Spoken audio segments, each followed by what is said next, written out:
আসসালামু আলাইকুম, সবাইকে শুভেচ্ছা জানাচ্ছি। মাসুম মাহবুব দেখছেন ওপেন দ্য ইউটিউব চ্যানেল এবং মাসুম মাহবুব ফেসবুক পেজ। পৃথিবীর যে প্রান্ত থেকে যারা দেখছেন সবার জন্য শুভকামনা। বাহরাইন থেকে দেখছেন আমাদের এক ভাই বলছেন, আতঙ্কে আছি, সবাই দোয়া করবেন। আলামিন হুসাইন, জি ভাই, আপনার জন্য দোয়া রইল, সাবধানে থাকার চেষ্টা করবেন। সৌদি আরব থেকে দেখছেন, ওকে, কুষ্টিয়া খোকসা দেলোয়ার, ইতালি থেকে দেখছেন। দর্শক, গুরুত্বপূর্ণ খবরের প্রধান শিরোনামটি হলো, অবশেষে আমেরিকা ইরানের হাতে ধোলাই খেয়ে তার সেনা নিহতের খবরটি স্বীকার করল। এতদিন স্বীকার করেনি। পাশাপাশি মার্কিন সেন্টকম, তারা ইরানের মিসাইলে তাজ্জব বনে গেছে। ইরান যে ভ্যারিয়েন্টের মিসাইল এখন ব্যবহার করছে, রীতিমতো আঁতকে উঠেছে তারা। পাশাপাশি আরব রাষ্ট্রগুলো ইরানি হামলায়, এবার যে হামলাগুলো হচ্ছে, সে হামলায় তাদের মধ্যে চরম ভীতি ছড়িয়েছে যে ইরান এগুলো কি করছে। এবং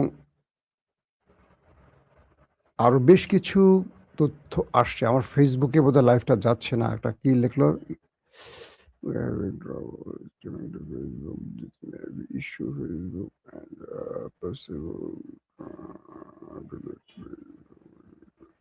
ফেসবুক নিয়ে খুব মহা বিপদে আছে। ফেসবুকে ভিডিওটা যাচ্ছে না, একটা ইস্যু ধরছে। এই শিরোনাম কোন একটা ব্যাপারে তারা বোধহয় আজকে ইস্যু ধরে ফেলছে।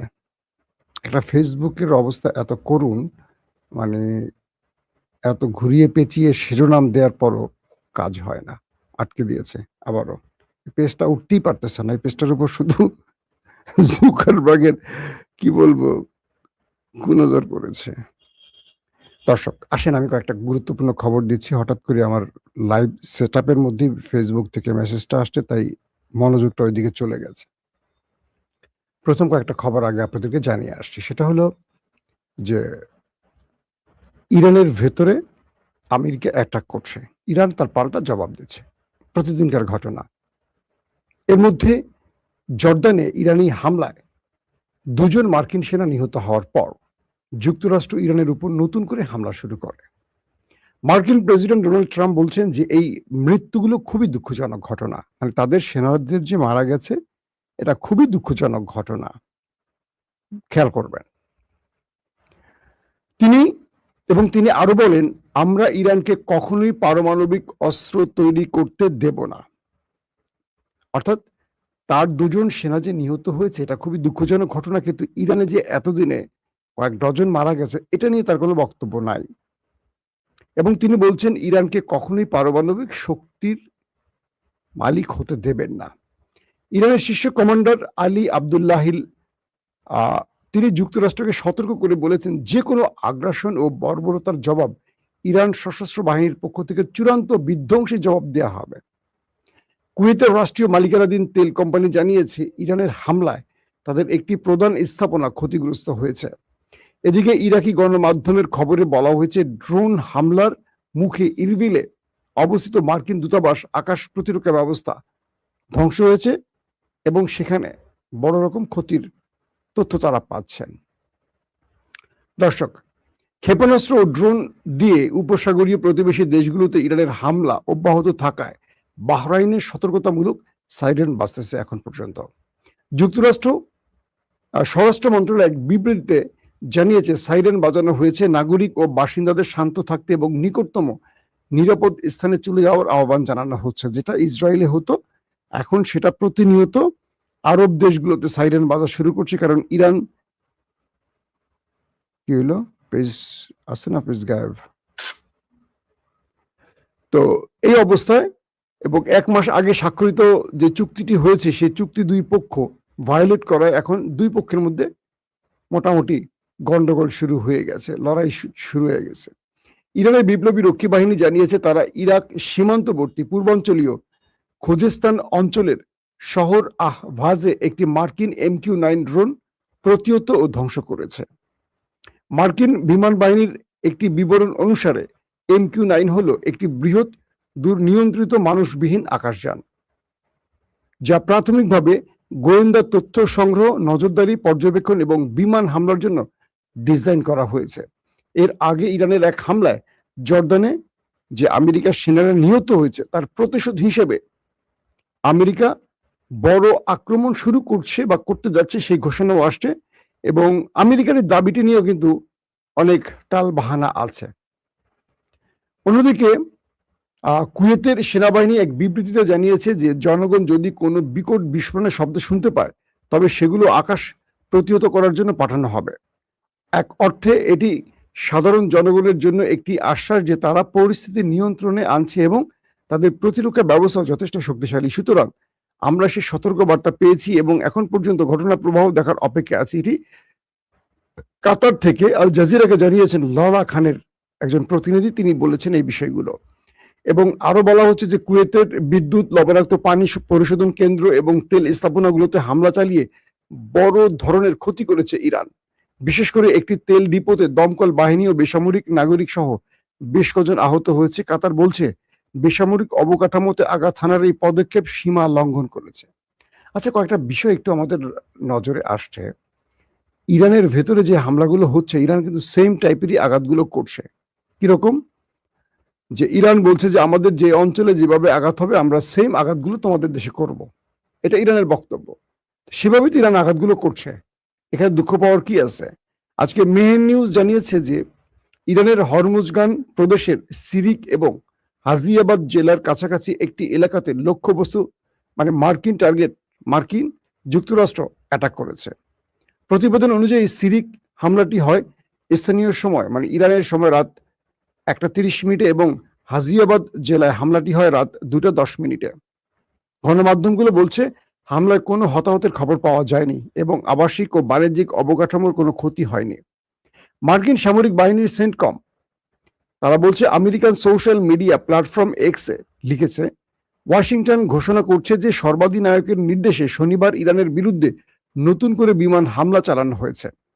সন্ধ্যা 6টায় মার্কিন বাহিনী ইরানের বিরুদ্ধে নতুন বিমান হামলা শুরু করেছে। এই হামলার উদ্দেশ্য হলো হরমুজ প্রণালীতে বাণিজ্যিক জাহাজ চলাচলের জন্য হুমকি দেওয়ার ক্ষেত্রে ইরানের সক্ষমতা আরো হ্রাস করা এবং গত রাতে জর্দানে মার্কিন সেনা সদস্যদের উপর হামলা চালানো ইসলামিক রেভলিউশনারি গার্ড কোরের বিরুদ্ধে একটি বড় আঘাত।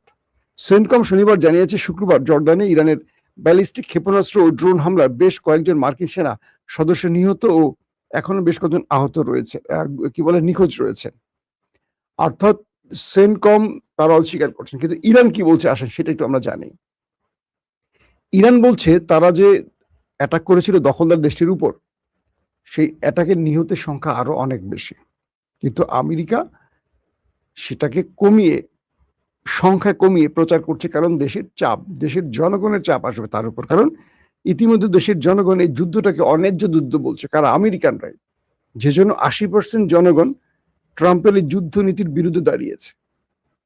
এখন ট্রাম্প কোনোভাবেই যদি স্বীকারই না করেন যে আমার 1-2 জন মরছে, তাহলে তো পুরোটাই মিথ্যাচার হবে।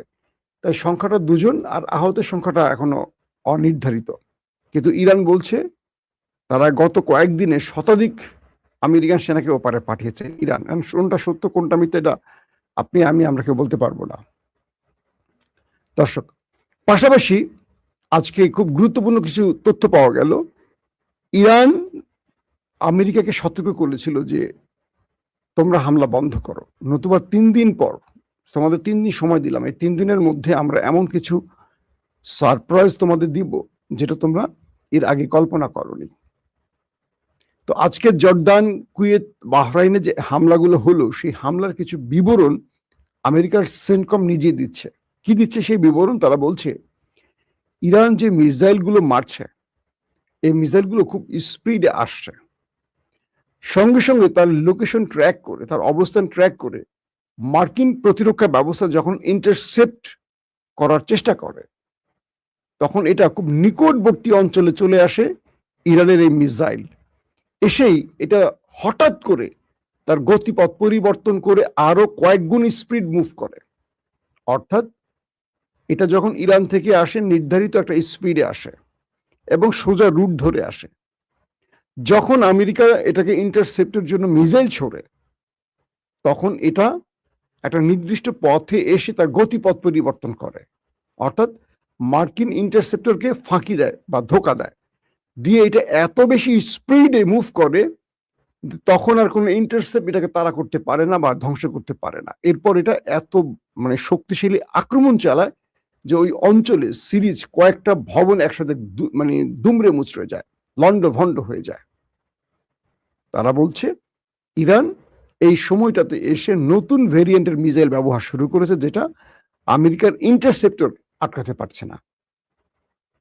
মুস্তফা খামেনি আজকে নতুন করে স্টেটমেন্ট দিয়েছেন। আজকে বলছেন আমাদের সাথে ইসলামাবাদ চুক্তি, অর্থাৎ আমেরিকা ইরানের মধ্যে পাকিস্তানের মধ্যস্থতা যে চুক্তিগুলো হয়েছে সকল চুক্তি বাতিল করা হলো। ইরান সকল চুক্তি বাতিল করে দিয়েছে, কারণ আমেরিকা বিশ্বাসঘাতকতা করেছে বা বিশ্বাসঘাতক তারা কোনো চুক্তি রক্ষা করেনি, তাই এই চুক্তি বাতিল।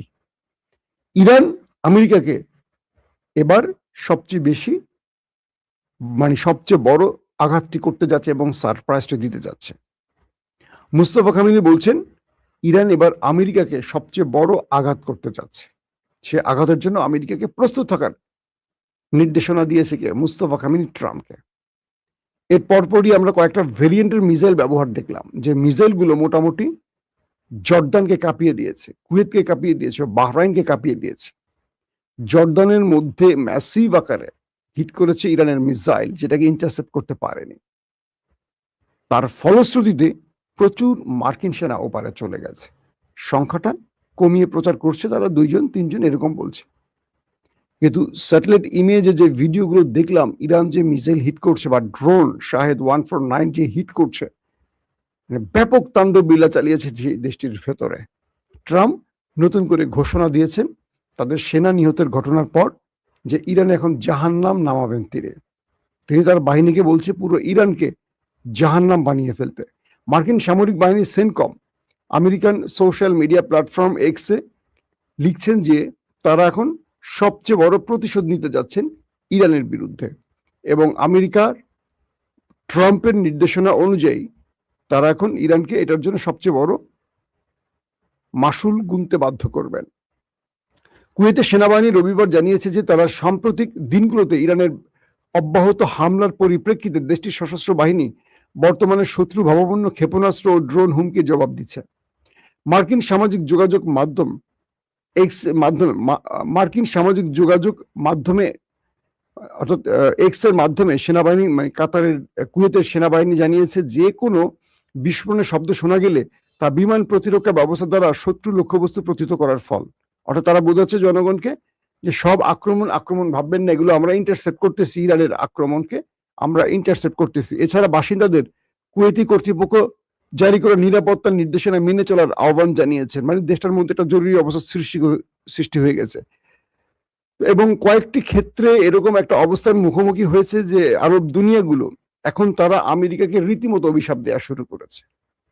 ইরান আক্রমণ শুধু করছে না, ইরান প্রতিটা দেশকে আবার বার্তা পাঠিয়েছে, সৌদি আরবকে, আরব আমিরাতকে, কুয়েতকে, কাতারকে, জর্দানকে, বাহরাইনকে একইভাবে বার্তা দিয়েছে। তার জনগণকে জানিয়েছে যে আমরা বাধ্য হচ্ছি এখন আক্রমণ করতে, আমাদেরকে তোমরা ক্ষমা করো, কারণ তোমাদের দেশগুলো ব্যবহার করে, তোমাদের দেশের ভূমি, আকাশ, পানি ব্যবহার করে আমাদের উপর শত্রুরা হামলা করছে, আর তাই বাধ্য হয়ে শত্রুকে দমাতে এখন আমরা আক্রমণ করতে বাধ্য হচ্ছি।